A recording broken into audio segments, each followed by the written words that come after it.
Why the hell did I think a horror game would be a good idea for the second review? I freaking suck at these. I barely beat Resident Evil 4. Alright, I just need to calm down. That's what the horror game wants. It wants to get into my head.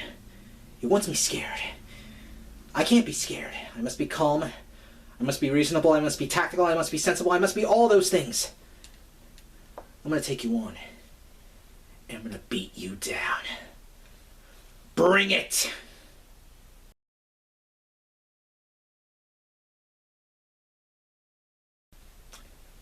You're going to drop the scroll I need.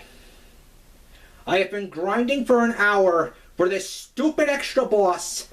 Drop the scroll. You mother-humping... You know what? I know how to deal with your kind. I'ma cut you. Let's do this.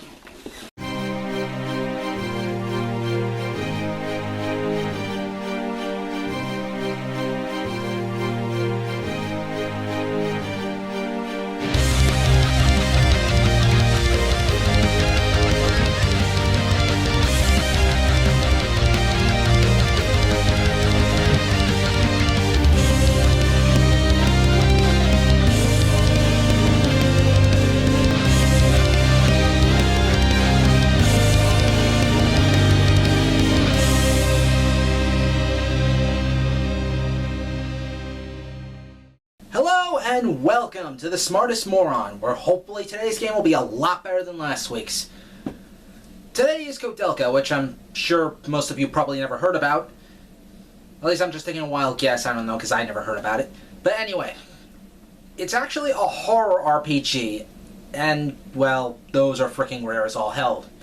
And after playing this game, well, for good reason. Anyway, Koudelka was made by the company Saknoth, I'm not sure if I'm pronouncing that right, created in 1997 by Hiroki Kikuta. Again, I'm not sure if I'm pronouncing that right. Who you might know best for composing the music of Secret of Mana when he was at Square. Fun fact, I never played the Secret of Mana games.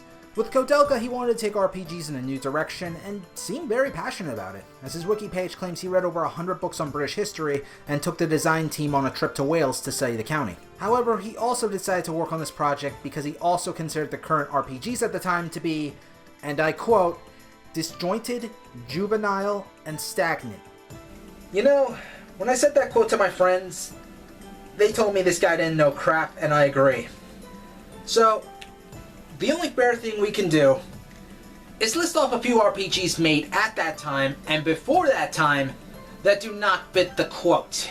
Final Fantasy VI had to deal with so much death to the point of heartbreak, especially with Cyan and the Ghost Train level, as well as Final Fantasy IV, which had you unintentionally blowing up a village and killing one of the heroine's mother.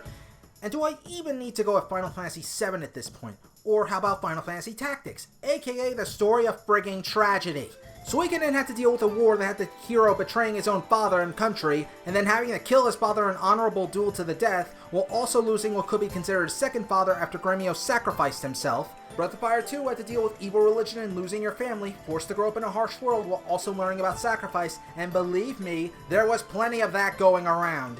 Chrono Trigger had you dealing with a dead future with little to no hope for survival, which only got worse when the team did try to do something, resulting in the death of the main hero. And of course we can't forget about the death of Frog's mentor and best friend, the harsh upbringing Rain Magus had when he lost his family, the loss of Luca's mom's legs, Robo's growth of emotions, and many other themes present within the game. And there's also other stuff, you know, the Dragon Quest series, Alundra, Wild Arms, Star Ocean, Earthbound, and of course, Pokemon, which not only has little dark themes within it like Cubone, who wears the skull of its dead mother as his helmet, but there was Lavender Town, which literally housed the souls of the freaking dead reborn as ghost Pokemon! You know, it's not surprising I know very little of this guy now. He didn't receive any love in the company either. There were apparently many arguments on the game's direction, and employees wanted a combat system closer to stuff Square was releasing at the time, while he wanted something like Resident Evil. Things were not helped with the poor marketing or the bad reviews that came in either. For some odd reason, the game was also in 4 discs. This was most likely due to hardware limitations, as Koudelka does possess a lot of voice acting as well. And trust me, the game is not nearly long enough to warrant 4 discs. It's barely long enough to warrant 1 disc. Kakuta eventually left the company when things went south. It wouldn't be until Aru's Entertainment took control of Sacknoth and changed their name to Nautilus that the series will be revived and live through another new series, Shadow Hearts. That's right, Koudelka is actually the prequel to Shadow Hearts. Employees did agree, however, that while the game showed promise, it was still flawed, especially the combat. But were they right? That's why we are here to find out.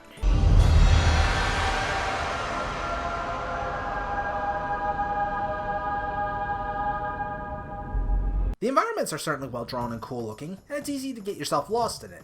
However, it is hard to get used to at times, especially when finding items, as the game doesn't make everything obvious. Overall, things are decently designed within the monastery, allowing you to take shortcuts too, so intense backtracking isn't needed. Not to mention, it's very easy to feel the creepy atmosphere the place gives, easily letting me believe this is a place where the demons of hell actually rise and fight. Now, some critics have called the soundtrack weak, but I honestly beg to differ. True, some songs don't quite hit that horror note to scare you, however, because of the pace of a fight, slow music actually works really well for the game. It's not perfect, however, as there are some bits that I felt extended for too long, such as one particular bit in the normal combat music, but otherwise, everything felt really solid. The boss theme in particular really gets my groove on in the middle of a fight. Even sound effects and lack of music before a fight really help the atmosphere. What doesn't help, however, is that monster reveals before a boss fight and such are cut and replaced with text descriptions, very brief ones at that, so there's another horror element cut down, probably to save on disk space, and it really takes you out of the atmosphere. Monster designs tend to be a bit mixed as well. On one hand, you do get some decently fearsome beasties, some of the bosses do look a bit frightening, but then you get some silly and bizarre stuff that kinda makes your head tilt, like a baby sack thingy, a giant brain, cats and giant rats, wait, furniture? Are we serious here? However, you notice something wrong here. I'm reviewing what is supposed to be a horror game, and while I do admire these elements of the game, the atmosphere isn't scary enough. What also doesn't help? This is an RPG, where you get stronger by killing enemies. In other horror games, you want to avoid encounters as to not waste ammo or items. Here, since there are no shops or anything, you want to keep fighting as it's the only way to get useful items. I'll get more into this in the gameplay section, but for now, keep this in mind. The cutscenes aren't too bad, and neither are the voices either for the most part, though the script does tend to have rather confusing lines at times. Just the passing of another day. Oh no, today's All Saints' Day! Alright, I honestly tried researching this to see if All Saints' Day had to do with gargoyles or demons and such. I couldn't find anything, so please, for the love of God, write it down in the comments if you know something. I am dying to know! Freaking tell me already! And Roger Bacon just looks silly rather than scary. But the in-game models, though, yeah, you could tell this game has not aged well at all with those. It's honestly hard to tell during the voice-acted scenes, like, what the hell is going on with character expression because you can't see anything, so they have to rely on movement. Still, I'll say this much, it's better than the Final Fantasy VII in-game models. Yeah, that's right. I said it. What are you guys gonna do? Are you gonna unsubscribe? Wait, no, bad idea. Don't do that! Don't do that! So they really were trying to kill us. But why? Don't know. But it seems they're quite used to doing it this way. They must be hiding something. The year is 1898. Our protagonist, Koudelka, decides to infiltrate a monastery for her own purposes, losing something shiny in the process. I'm sure it's not that important. Just as she heads inside, she manages to meet a dying man named Edward, and manages to save him from both the monster he came across, as well as his wounds. Even though Edward seeks treasure and is an adventurer, and Koudelka doesn't particularly care about him, they decide to team up, knowing that only by working together can they hope to face more of the monastery's hideous monsters. Eventually they come across James, a priest sent to the monastery for his own agenda as well. He also proves to be a stubborn ass, constantly claiming he's the man of God and all that jazz. As you might expect, he clashes with the likes of Koudelka and Edward. The trio immediately have their differences, and up to have several arguments, everyone finds they have no choice but to work together if they want to make it out alive. After all, regardless of their purpose for being here, they are going to have to take down ghosts, ghouls, and giant demons if they want to succeed. And along the way, they'll have to solve the mystery of the monastery and what in the hell is going on within. Such as why the hell is an old couple around and not eaten by the monsters yet? What was the original function of this place?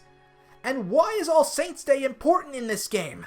Okay, the last one is never brought up, but things will be covered. Honestly, since the game is so short, spoiling any more of the story would be unwise at this point. Needless to say, it does try to connect several different plots together to form an adventure, and it works! Sort of. The biggest flaw the story has is the limited hardware, due to it being 4 discs, probably because of all the voice acting scenes that take place. Some stories do manage to hold up well, though you will need to do some reading with various notes hidden in the monastery. As I explained in my previous review, which you guys should totally watch over here. Wink, wink. Reading can derail the player, but at least this stuff is necessary due to learning about puzzles, and it also helps that it's flavor text, actually showing what happened within this monastery without shoving more cutscenes down your throat. And they are actually interesting reads as well. It just goes more in depth with what the characters find out, so it doesn't really feel like a chore to read them. Now, if only I could speak very highly of the gameplay.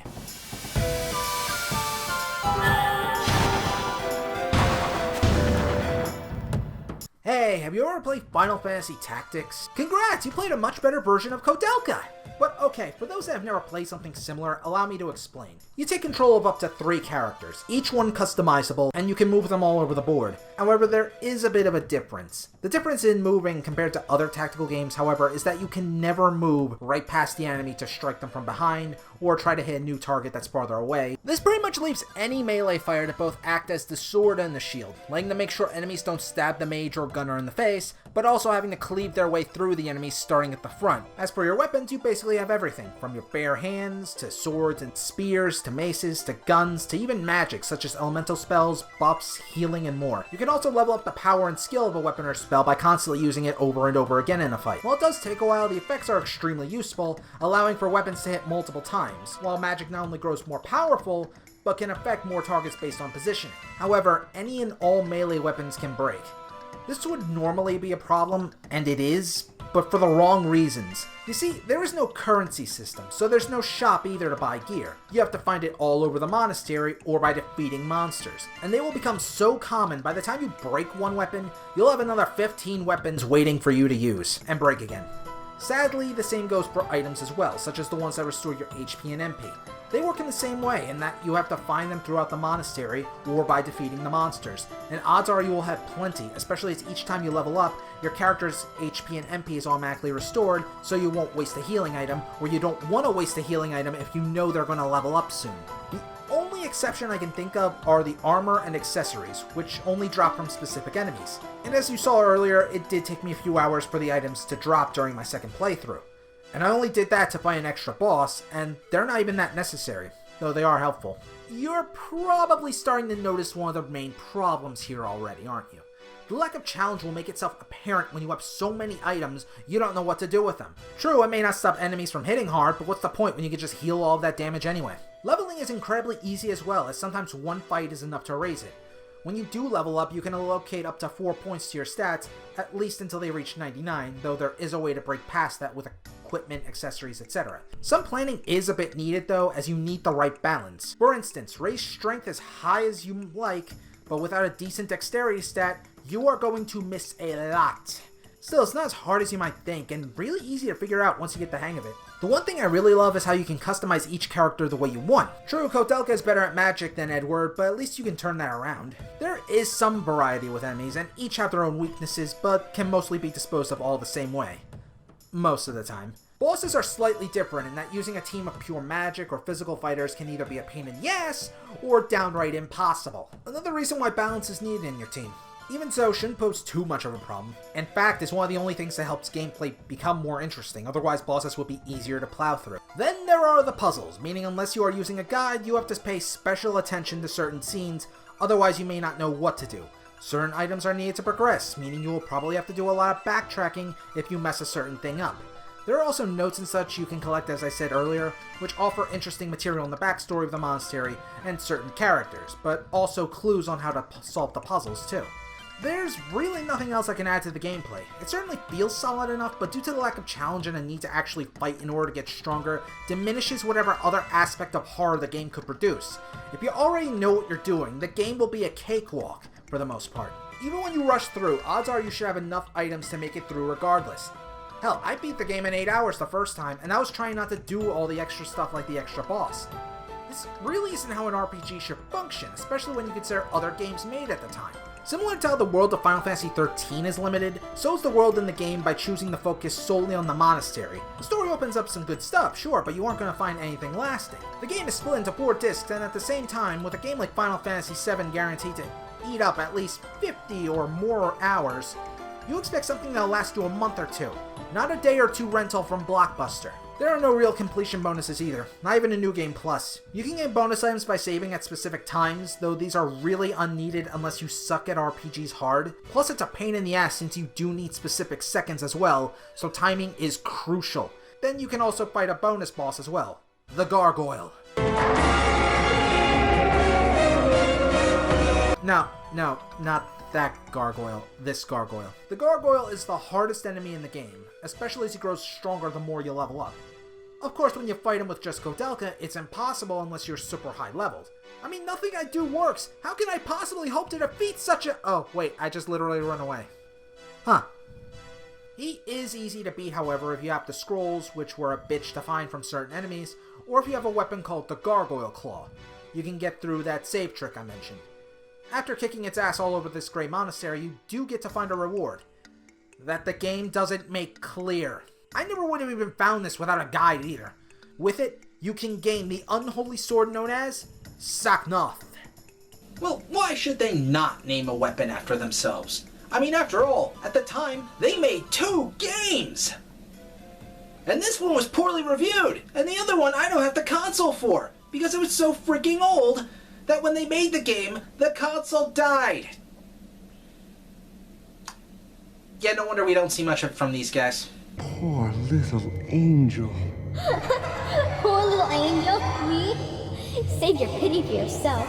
You'll be dead within 3 days. Koudelka certainly feels a bit different from other girls I've seen in horror games. Unless we count Tomb Raider or Resident Evil, I haven't seen a main female character act this way. While she definitely has a kind side, it's really hidden through her smart-ass remarks, and the fact that she sometimes dismisses stuff as minor, such as when Edward was poisoned or dying, since she could easily dispel such a problem, and it really shows a rather dark side to the character some people don't see in their heroes, especially female characters. At least as far as I've seen. Admittedly, she does at least fall prey to needing to be rescued at least once. At the same time though, throughout the story, you do eventually see her more humane side, such as being shocked that Edward shot a thief in cold blood, or when she decided to actually come to the monastery to help the fallen souls there. Her attitude has certainly helped and easier to consider after her conversation with Edward while drunk. It's revealed her past wasn't exactly a good one. Born a gypsy with the ability to see the future, she could tell when her father was going to die at the exact moment. Because of that, her mother feared her, kicking her out of the home and leaving her to fend for herself. Do you have any idea how a 9-year-old child survives without the help of a living soul? This is coupled with Edward's backstory, who yearns for freedom and wishes to gain a treasure he has yet to find. He admires Koudelka's ability to have such freedom, to not have someone like his father try and tie him down, though his tune quickly changes when she becomes angry at his words and explains her backstory. Sadly, since this is close to the end of the game, the scene ends abruptly, much like a lot of things in this game. Considering how the game is so short, I can only assume they plan on doing more of a development in the sequel, which sadly only came in manga form, and that one isn't even canon thanks to Shadow Hearts. Moreover, this game is the only time we ever see Edward. Hell, there isn't really much done with Edward's character beyond this, aside from serving as someone for Koudelka to care for. Half an hour you won't be able to move your body. If you don't find an antidote, you'll definitely die. Eventually. Really, out of everyone, one could call him the most human of the cast, despite surviving some attacks like these.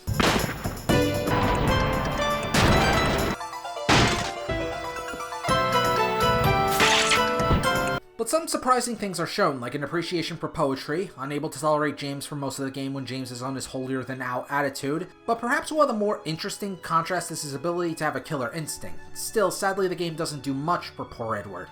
Out of the 3 characters, I call him the least interesting, to be honest. But hey buddy, we always have you being my meat shield. But really, he isn't that terrible, and can even be entertaining at times. Now, there is an implied sex scene in the ending with Edward and Koudelka, sure, mainly because Koudelka doesn't have her code and it was confirmed with every search I made on Google, but oddly enough, they don't really start a romance. Sort of.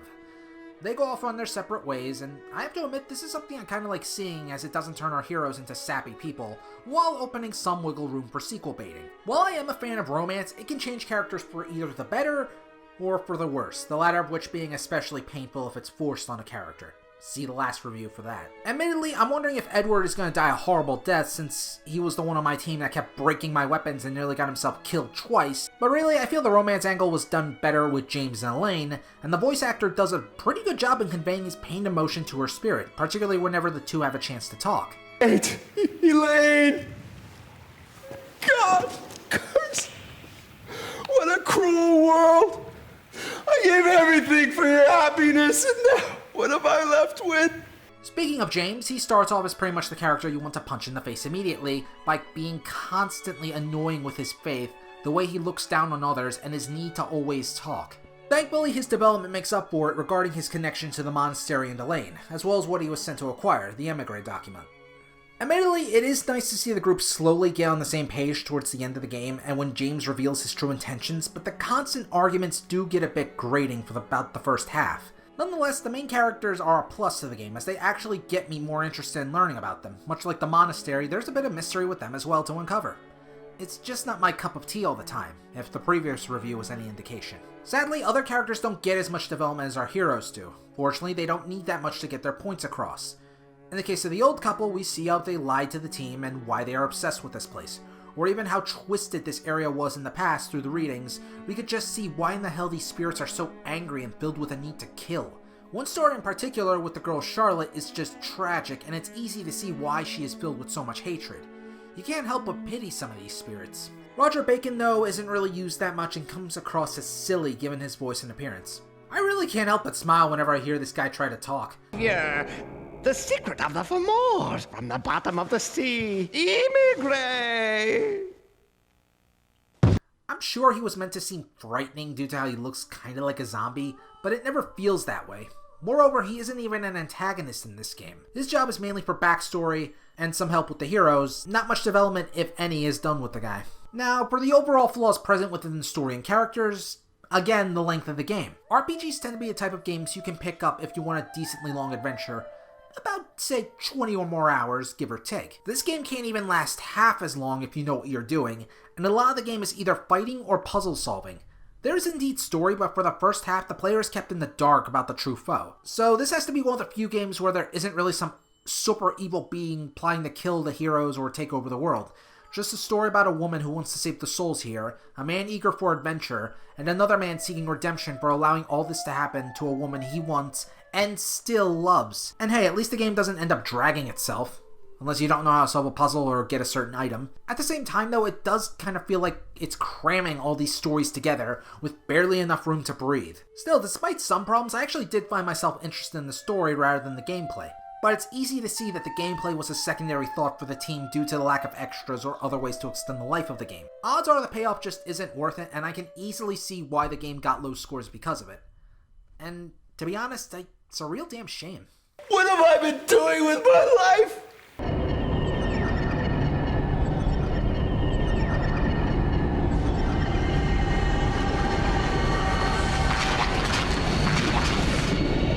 As you near the end of the game, you do begin to uncover James' true goals and a bit about his past as well, how he gave up the love of his life, Elaine, to a best friend of his who loved her dearly, and that everything that has been going on has been the result of her attempted revival. Several years ago in the monastery, there was a raid by a group of bandits or something to try and get the treasures within, and as a result, she was murdered. Distraught over her death, her husband, Patrick Hayworth, refused to let her go and attempted to turn to the dark arts in a desperate hope to bring her back.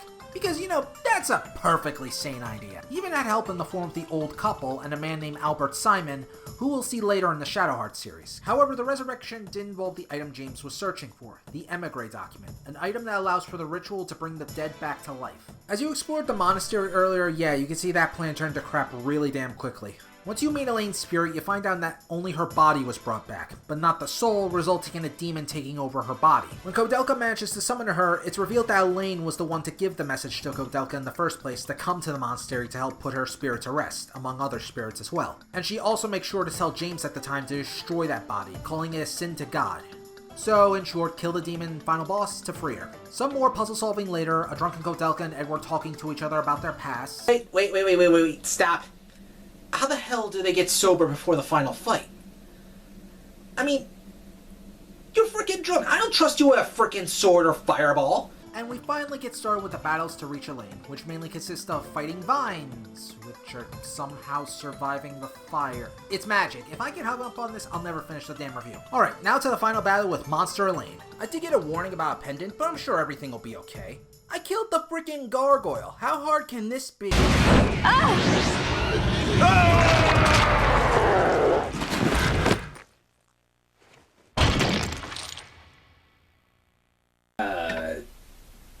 Okay, I didn't see that coming at all. Alright, so now I have my trusty sword that smites evil in my hands, and I'm ready to cut this woman in twain. Time to face my wrath, bitch! Zankanto!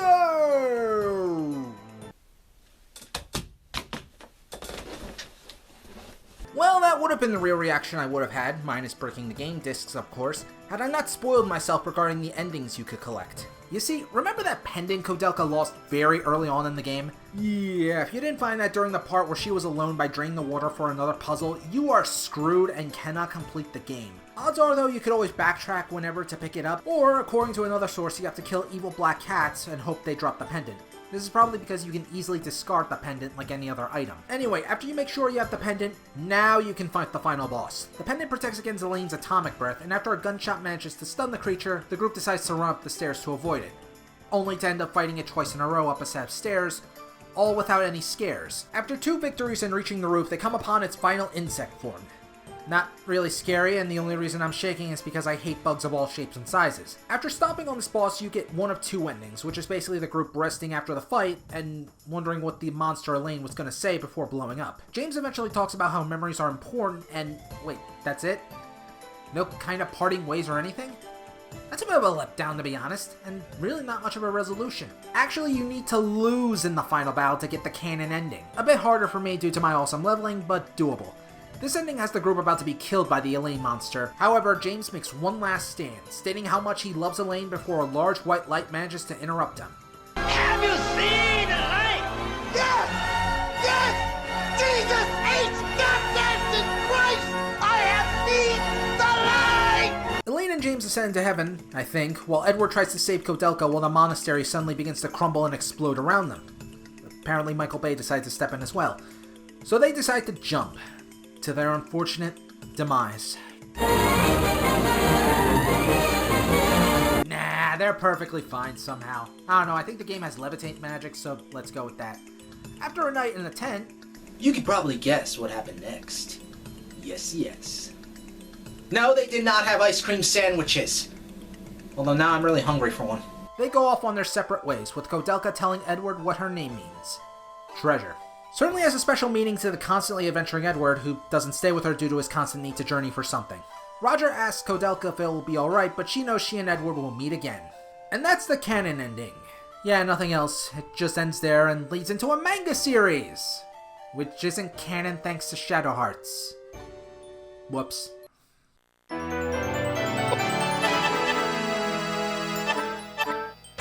Overall, how does the game hold up?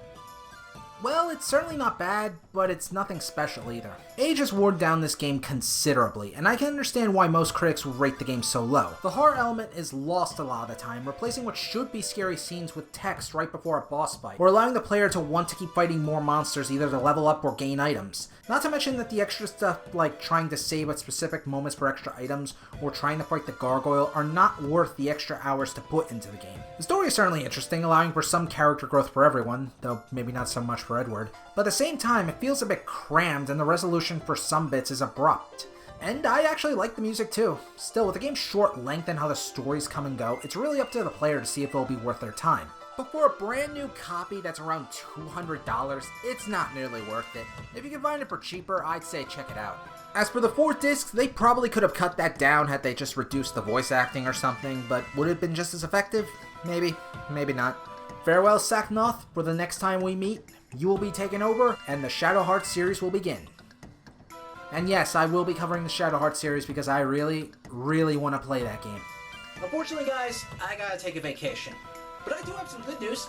You're all coming with me as I take you to the 9 circles of hell. I'm the Smartest Moron. And let the suffering begin. Ow! God damn it, my eye. How the hell that hurt me even with glasses? Next time on The Smartest Moron.